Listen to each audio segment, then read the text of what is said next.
today what we are hoping to talk about in this session is we're going to look at something called caregiver stress and talk about what it is, how it affects the body, and how we can care for ourselves. We're going to look at four kind of areas or dimensions of caregiver health and talk about small and realistic ways that we can strengthen each of those things.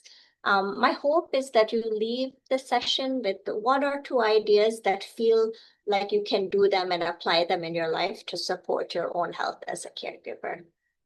So let's go to the next slide. The first section is really to help us understand something a little more biological, what's happening in our bodies when we're under stress. The reason I start with the biology first is because sometimes as caregivers, we spend so much time taking care of someone else, we feel guilty if we're thinking about our own health. We feel like, why are we thinking of us when the person we're caring for is going through so much more? But there are things that happen biologically to caregivers if they're not thinking of their own health. And that's why I want to start here. Because sometimes if we start the biology, then we believe it more. If we think, oh, it's just in our mind, we might not feel like it's that important. So the reality of caregiving is a beautiful thing. I was so lucky to be a caregiver for my grandmother. It was one of the most wonderful and also difficult times, right? Because I loved her very much and she needed constant care. And so in the reality of caregiving, there's so much good, but there's also some things that you have to manage every day, right? You are adapting to unpredictability. Meena, as you were saying, like you're thinking about falls, you're thinking about your father's health that way. You're an emotional support, you're offering emotional presence, you're adjusting your own sleep, your own routine to support the routine of someone else. You're on a long-term journey with your family member and being there side by side because we want to do this, right? We want to help the people in our family, and doing that day in, day out can sometimes cause stress. It's the accumulation of doing things over time that can impact our health. And I think caregivers show remarkable adaptability and patience and commitment. And all of that is really, really a wonderful thing. And doing it over a long period of time does create stress, not because we don't love to take care of who we're caring for. It's just the reality of the biology of it. So let's talk about that a little more. We'll go to the next slide. So on the next slide, we will discuss what caregiver stress actually is. And Arun, I think there's a little delay between the slides changing and here, but that's okay. I'll talk and you'll see what's on the slides, and we can share all the slides and all after. So what caregiver stress is, there's the slide. It's not a sign that you're doing something wrong or you're not strong enough or that you don't care for the person that you're taking care of. It's a human and biological response to the long-term impact of being a caregiver. When the responsibilities are continuous, when you don't get a lot of breaks or time for yourself, when you're managing a lot of different things for another person, when you're putting someone else's needs before your own, your nervous system, the inside in your body responds, and your body responds to that. And this is not a weakness. Many caregivers, as I said before, carry guilt or shame about feeling stressed or having a day where you feel depleted. And our bodies are designed to respond to stress, but they also need time for recovery so the stress doesn't stay in the body and affect the health. So that is just something that we want to start here and say caregiver stress is a real and biological thing that has health consequences. It's not a bad thing. It's just something that we can learn about and manage so that we're taking care of our health. So we can go to the next slide. And here I just want to talk briefly. It's not a biology class like we're back in school, but to say there is a lot of science around how stress works in the body. And before I became a caregiver for my grandmother, this is actually what I studied in school. How does stress affect health? And we would look at acute stress, and acute stress is like, I'm sure you've heard that term fight or flight, right? Like something happens, you have to get away quickly, you have to do this. The body is designed for that. We get adrenaline, we get a surge of energy, and that's a burst of acute stress. And it helps us stay alert, it helps us move faster, all those things. And then chronic stress is stress that continues over weeks or months. And what happens there is the body releases something called cortisol, which I'm going to talk about a bit, this hormone. And over time, what happens is cortisol is supposed to help for bursts of stress. Like you have a sprint that you're doing, but if you're suddenly doing a marathon, but you're running at a very fast pace, the body cannot handle that. So this is where the health impact begins. The switch from acute stress to chronic stress, and it has effects. And when I was studying this, you can help simulate acute stress with people by giving them something immediately that happens and seeing their stress response. When we studied chronic stress, we would go to caregivers and we would study caregivers because they were an example of a person that was experiencing continuous responsibility, continuous stress. That's not a bad thing. It's just that it needs to be understood so it can be dealt with. So now if we go this cortisol, I'm only going to spend a few slides on this. I don't want it to feel too technical, but I want you to understand what's happening in your body if you're under stress. So cortisol is a hormone that helps keep things going when life gets demanding. And it's quite a remarkable thing, as many things are in our body. So it's what helps us get up in the morning. It helps us regulate our sleep. The challenge with cortisol is only when it's elevated for a long period of time. That's when things start shifting. So that's when the body might start to feel worn down.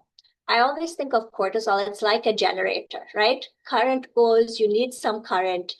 You don't run the generator for weeks and months, right? You need to go back and let it recharge and get other things, other electricity in a more basic way. So cortisol is really helpful like a generator, but should not be used and activated all the time.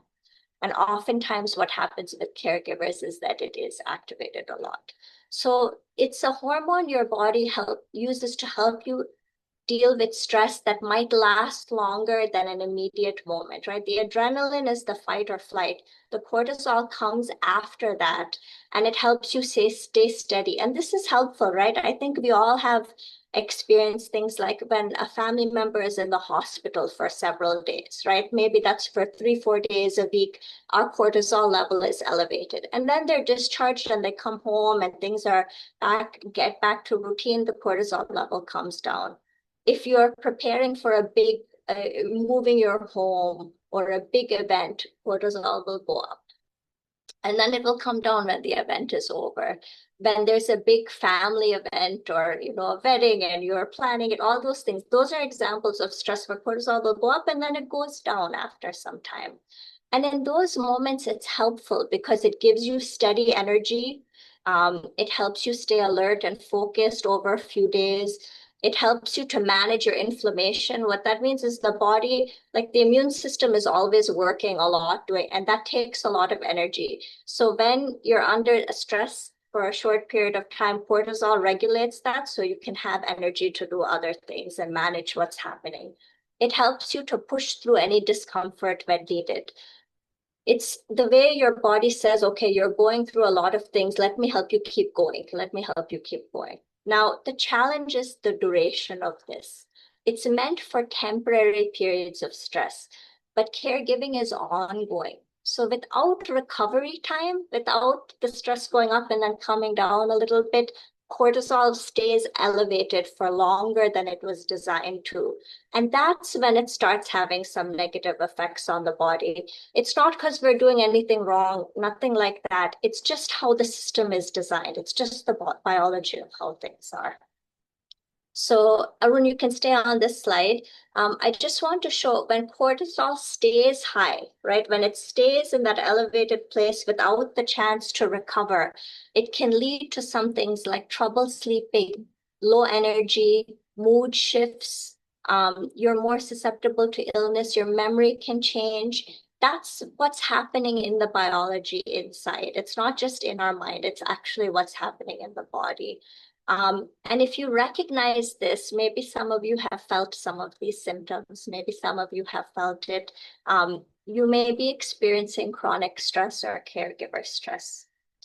So I just want to pause for a second because that's a lot of information, a lot of little biology there. You know, my father would be very happy that I've talked about the biology because he really enjoys that. I want to just ask gently, does anybody recognize some of this in yourself in what in your day to day as a caregiver? Does any of this feel like it resonates with you or that you can understand or relate to it? Would anybody like to share?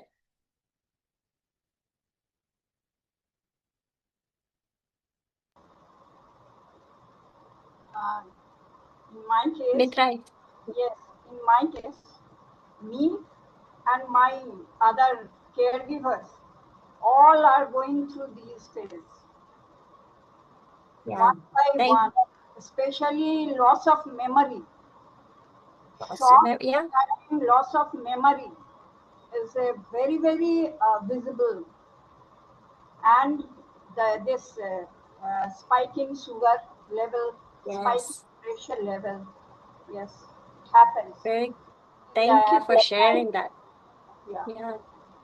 I think you brought up two really good things, the spike in sugar, the memory, and the spike in sugar is helpful in a short term, right? Because your body needs more energy available. But if you don't decompress from the stress, it stays elevated. And you'll often see many caregivers have sugar and BP issues and things that come.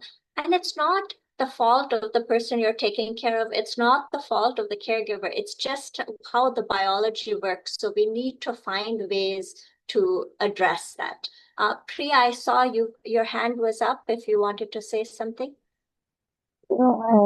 Just like to share that I am not the direct caregiver, though many of these things I am also undergoing because I'm a Ah, partial caregiver, I should say, and yeah. I'm really having trouble, managing all this.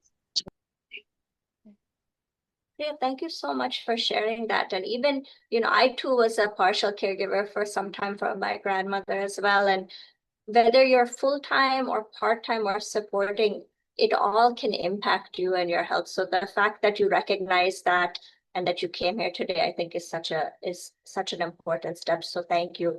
Rajan, I see that you came off mute too. No? Very good. Thank you for all who shared. Plenty of time, opportunities more where we will continue to share. But I appreciate that you gave some of your personal experiences there with caregiver stress. Arun, we can go to the next slide. Can I Oh, yes, uh, uh, please. uh, my wife Rajalakshmi, she is having a trouble of falling down, but Ah, so while what you call wearing the chappals and all, she used to have grab something and she used to do that one.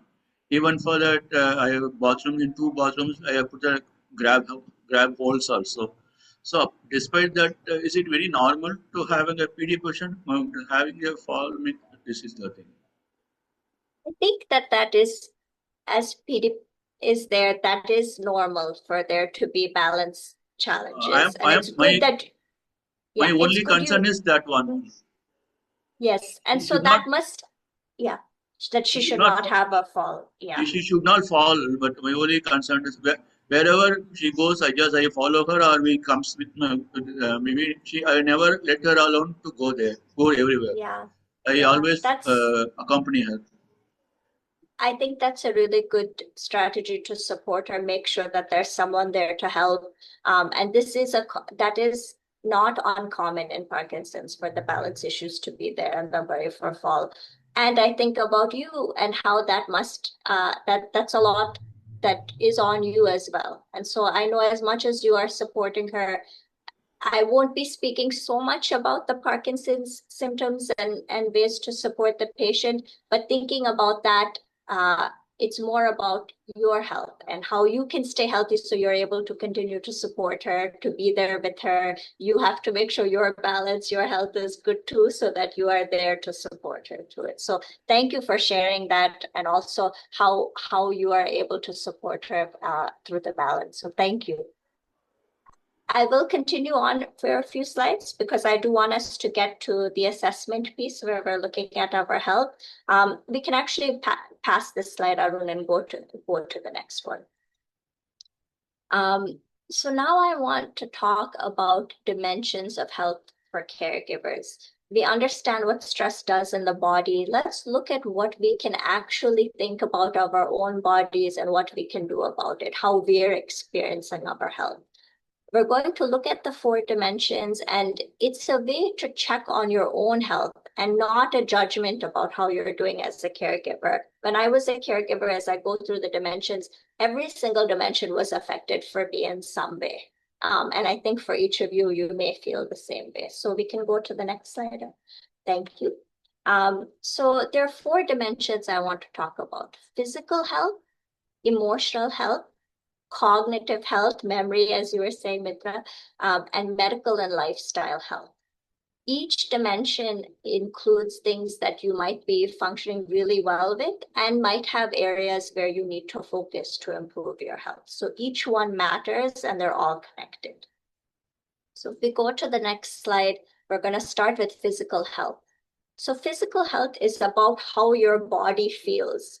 It's your sleep, the energy you have, if comfort or discomfort, any pain you might be feeling, or fatigue.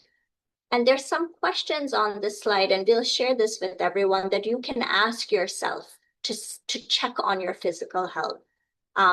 It's questions related to your sleep, your energy level, if you're feeling comfortable, right? Even sitting, are you feeling that there's little ache and pain that's coming around? I have a little ache and pain in my back, but that is because I'm sitting a lot these days.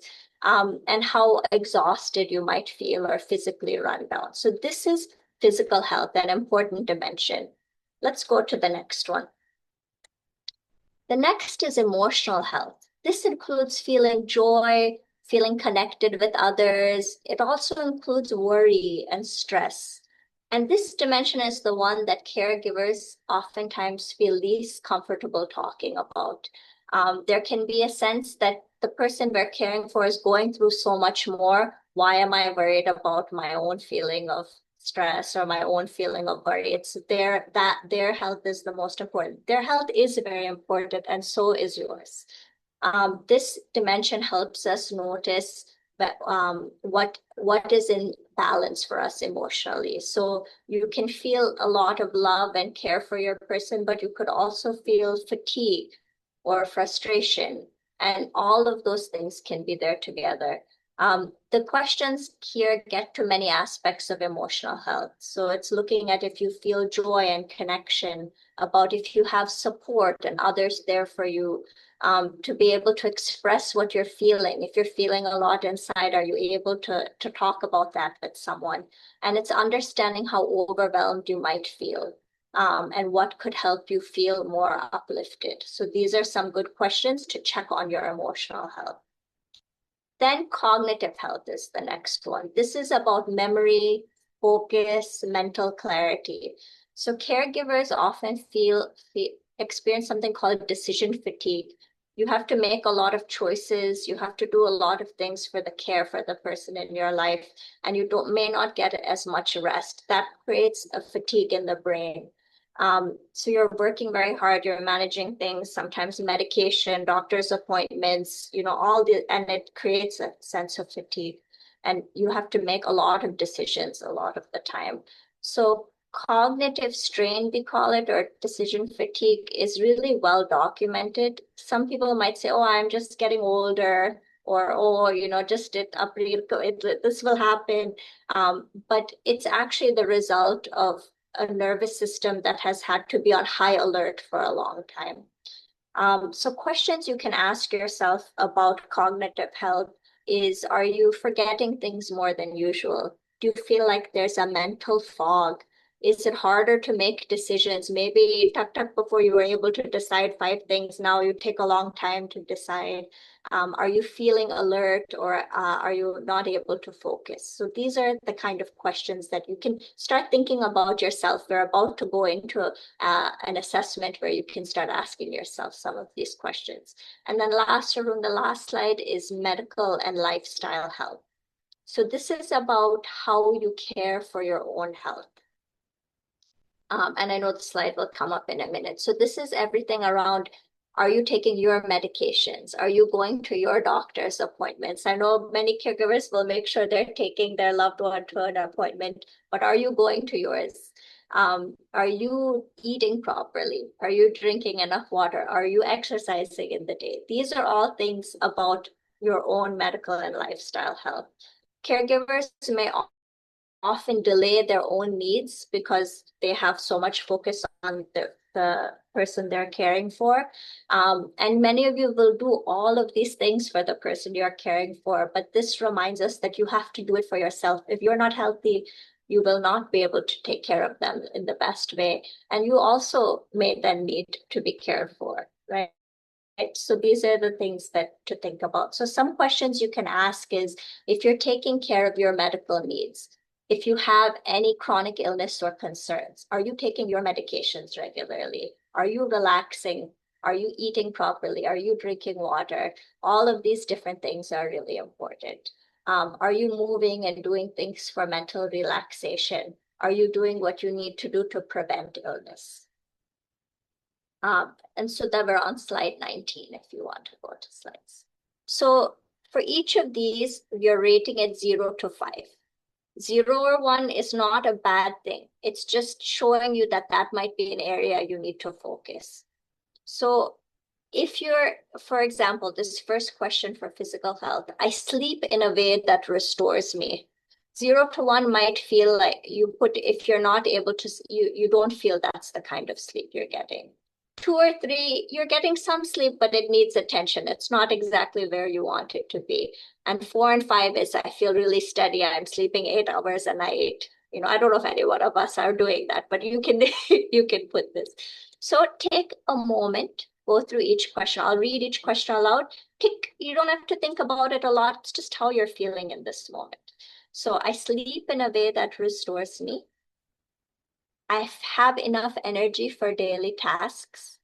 I feel physically comfortable most days. I do not have pain or tension that's persistent. I do not feel physically run down. So if you do not feel physically run down, you might say 4, right? I have good energy this.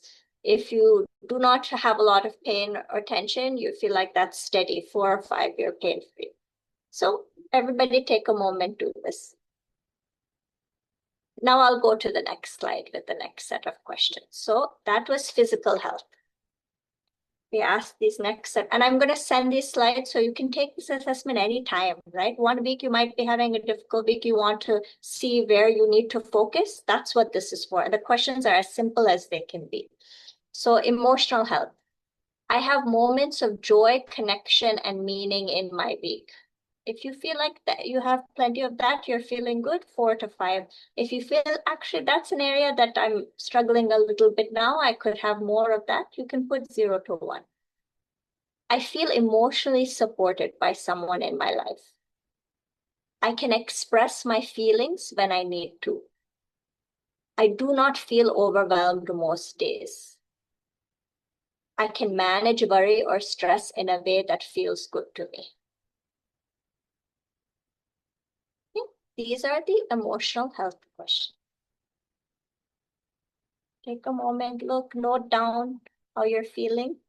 You just have 2 more sets to go, and then you're going to have a chance to be in groups and discuss with each other. Okay, let's go to the next one, Sudha. We'll go to cognitive health. Here, it's really focused on that mental clarity, memory, all those things. So again, 0 to 5 scale, cognitive health. I can focus on tasks without feeling drained. If this feels good to you and you feel like you're steady with this, 4 to 5. If you need some help with it and you're struggling a little, 0 to 1. No right or wrong answer, right? It's how we feel at this moment. 1 week we might feel high on this, next week lower. This is to check how we're feeling. I am not forgetting things more than usual. I do not feel mentally foggy, right? Like when we might feel like it's hard, it feels like our head is in a fog. I can make decisions without exhaustion. I do not feel constantly on alert.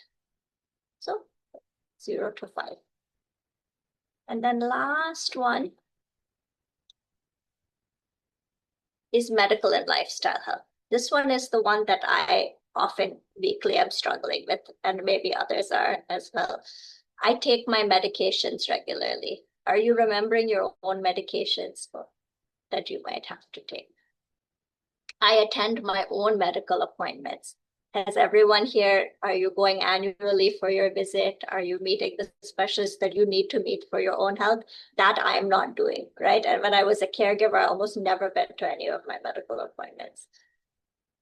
I was too busy taking my grandmother to hers, right? I was making sure her physical therapist was coming, but I also needed physical therapy, but I was not doing my own. I was taking care of it. I manage my own health conditions. I eat and drink water, hydrate in a way that supports my energy. Many of us might have a challenge with this too, right? If you're eating a lot of murka, if you're eating a lot of things that might not be nourishing to you, right, because of stress. And I have a movement or grounding practice. That means I'm doing yoga, I'm going for a walk, I'm doing meditation, pranayama. That's might be what's there. Okay, did everyone have a chance to write down some responses to this? So now look at what you've written, and you want to circle any item, and you can go to the next slide so that you scored that 0 to 2, 0 to 1, 0 to 2. Circle any items. These are the areas where you might need to focus a little bit now to support your health, right? This is a simple tool to say like, okay, I put 0 to 1 on making my own medical appointments. Maybe I need to just focus on that this week and set up some appointments for myself. This is a way to check and get clarity on how your own health is in the same way that you're making sure that all the health things are okay for the person you're taking care of. It's hard to address something that we haven't identified for ourselves, and that's why we do this, right? It can feel like so many different things. This makes it feel more specific.